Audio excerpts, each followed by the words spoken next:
Hi hello नमस्कार। तर मी किरण चिंचाने तुमचं स्वागत करते माझ्या व्हिडिओमध्ये। आणि आज आहे आमची ॲनिव्हर्सरी। तर चला आज त्याची तयारी आम्ही करणार आहोत। समोर समोर मी तुम्हाला दाखवत चालणार आहे। चला भेटूयात या ब्लॉगमध्ये। बाय। होती आमची ॲनिव्हर्सरी आणि हे आहेत माझे भैया भाभी आणि ही आहे माझी मोठी बहीण। हे आले होते सहज, म्हणजे ॲनिव्हर्सरीला म्हणून नाही, सहज आले होते, पण एका निमित्ताने होती। पण आम्ही सेलिब्रेशन वगैरे काही केलं नाही बरं। तुम्ही समोर व्हिडिओ बघसान तर म्हणसान सेलिब्रेशन नाही काय नाही, फक्त ॲनिव्हर्सरी म्हणाले। तर थोडा घाईत आला होता आणि लगेच वापस गेला। फक्त भेटण्यासाठी आला होता आणि लगेच तो रिटर्न गेला।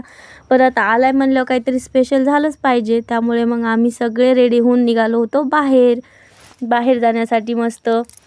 आणि बाहेर गेलो होतो आम्ही मंदिराकडे। तुम्ही ते मंदिर पण बघितलेले आहे आणि तुम्हाला ज्यांनी माझे व्हिडिओ बघितले त्यांना ह्या सर्व गोष्टी माहीत आहेत। पण बोर होईल असं काही व्हिडिओ नाही आहे, तुम्ही बघू शकता। खरंच छान आहे आजचा ब्लॉग।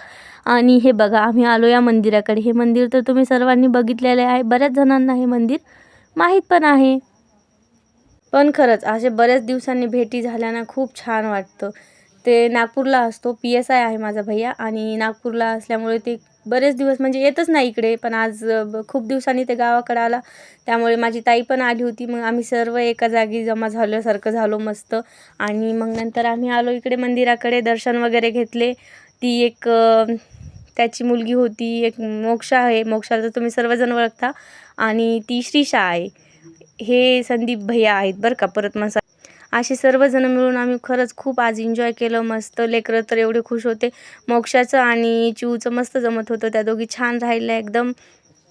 त्याच्यानंतर टायमिंग आला बोटिंगचा। आता हे मागच्या व्हिडिओमध्ये तुम्ही बघितलं नव्हतं, आमच्या इथे म्हणजे तळं होतं, मी दाखवलं होतं तुम्हाला। तिथे बोटिंगचं पण ऑप्शन आहे। खरंच खूप मस्त व्ह्यूज होते आणि इतकं छान टायमिंग होता आमचा जाण्याचा, खूप मस्त वाटत होतं। सर्वांनी खूप छान एन्जॉय केलं, तुम्ही बघू शकता किती सुंदर असे व्ह्यूज होते। आणि थँक्यू फॉर वॉचिंग सेलिब्रेशनचा व्हिडिओ नेक्स्ट